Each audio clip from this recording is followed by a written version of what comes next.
ഏറ്റവും വലിയ വൈദ്യുതി കേന്ദ്രം ആക്രമിച്ചുകൊണ്ടായിരിക്കും തുടക്കമിടുക എന്നാണ് ട്രംപ് പറയുന്നത്. ഊർജ്ജ കേന്ദ്രങ്ങൾക്ക് നേരെ ആക്രമണം ഉണ്ടായാൽ യുഎസിന്റെ എല്ലാ ഊർജ്ജ ജല കേന്ദ്രങ്ങളും ആക്രമിക്കുമെന്ന് ഇറാൻ തിരിച്ചടിക്കുകയാണ്. PR സുനിലാണ് ചേരുന്നത് വിശദാംശങ്ങളുമായി. സുനിൽ, നമുക്കറിയാം ഈ യുദ്ധമുണ്ടാക്കിയ ഇന്ധന പ്രതിസന്ധി അത് രൂക്ഷമാണ്. നമ്മളും അതിന്റെ കെടുതികൾ അനുഭവിച്ചുകൊണ്ടിരിക്കുകയാണ്. അതിനിടയിലാണ് ഇപ്പോൾ ഊർജ്ജ കേന്ദ്രങ്ങൾ തന്നെ ലക്ഷ്യമിടാൻ അമേരിക്കയും ഇറാനും ശ്രമിച്ചുകൊണ്ടിരിക്കുന്നതെന്നാണ്. വാക്പോരിനപ്പുറം അത് വലിയൊരു തലത്തിലേക്ക് എത്തിയാൽ ഒരുപക്ഷെ പിടിച്ചു നിൽക്കുക എന്നത് സാധ്യമാകാതെ വരും, അല്ലേ സുനിൽ?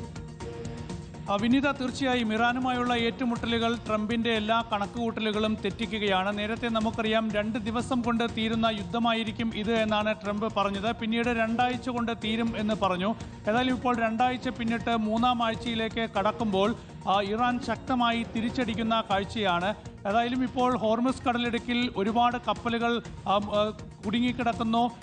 ഈ മേഖലയിലാകെ, പ്രത്യേകിച്ച് ലോകത്താകെ ഇന്ധന പ്രതിസന്ധി, വാതക പ്രതിസന്ധി എല്ലാം തന്നെ അതിരൂക്ഷമാകുന്ന സാഹചര്യമാണ്. ഏതായാലും ഇത് അമേരിക്കയ്ക്ക് മേൽ വലിയ സമ്മർദ്ദമായി മാറുകയാണ്. അതിനിടയിലാണ് ഹോർമുസ് കടലിടുക്ക് തുറക്കാനായി ഇപ്പോൾ അമേരിക്കൻ പ്രസിഡന്റ് ഡൊണാൾഡ് ട്രംപ് അന്ത്യശാസനം നൽകിയിരിക്കുന്നത്. ഇന്ന് ഇന്ത്യൻ സമയം രാവിലെ 5:14 ട്രംപിന്റെ അന്ത്യശാസനം വന്നിരിക്കുന്നത്. അടുത്ത 48 മണിക്കൂറിനുള്ളിൽ ഹോർമുസ് കടലിടുക്കിലൂടെ കപ്പൽ ഗതാഗതം പുനഃസ്ഥാപിച്ചില്ല എങ്കിൽ ഇറാൻ നേരെ വലിയ ആക്രമണം നടത്തും എന്നാണ് അമേരിക്കയുടെ ഭീഷണി. ഇറാനിലെ ഊർജ്ജ കേന്ദ്രങ്ങൾ ലക്ഷ്യം വെച്ച് ആക്രമണം നടത്തും. ഏറ്റവും വലിയ ഊർജ്ജ കേന്ദ്രം ആദ്യം ആക്രമിക്കും എന്നുകൂടി ഇപ്പോൾ അമേരിക്കൻ പ്രസിഡന്റ് ഡൊണാൾഡ് ട്രംപ് ഭീഷണി മുഴക്കിയിരിക്കുന്നു. ശക്തമായി തിരിച്ചടിക്കും എന്ന മറുപടിയാണ് അതിന് ഇറാനും നൽകിയിരിക്കുന്നത്. ശരി, ഏതായാലും PR സുനിൽ, പോരാട്ടം കടുക്കുക തന്നെയാണ്. ഇനി ഊർജ്ജ കേന്ദ്രങ്ങൾ ലക്ഷ്യമിടുമെന്ന് കൃത്യമായി തന്നെ ട്രംപ് മുന്നറിയിപ്പ് നൽകുന്നു. അങ്ങനെയെങ്കിൽ അടങ്ങിയിരിക്കില്ല ഇറാനും, വലിയ യുദ്ധത്തിലേക്ക് കാര്യങ്ങൾ പോവുകയും ചെയ്യും. അത് ഊർജ്ജ കേന്ദ്രങ്ങൾ ലക്ഷ്യമിട്ടുകൊണ്ടാകുമ്പോൾ അത് വലിയ പ്രതിസന്ധിയിലേക്ക് ലോകത്തെ